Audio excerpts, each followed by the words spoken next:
Ramazani është një muaj i cili na edukon,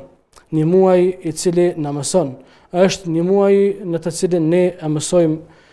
vetë përmbajtjen, një muaj në të cilin ne e adhurojmë Allahun te bareke ve taala dhe e mësojmë se si të adhurojmë Allahun edhe për gjatë muajve të tjerë. Pra ne nga Ramazani duhet t'i marrim mesazhet, mesazhet e tij dhe jo vetëm ta përkufizojmë atë në atë se vetëm çka është e lejuar, çka është ndaluar, sa orë agjerojmë e kështu me radhë. Mirë po Ramazanin ta marrim si një muaj i cili na mëson se si të përmbahemi, një muaj i cili na mëson se si ta dirigjojmë veten tonë, si ta kontrollojmë veten tonë, një muaj në të cilin ne me të vërtetë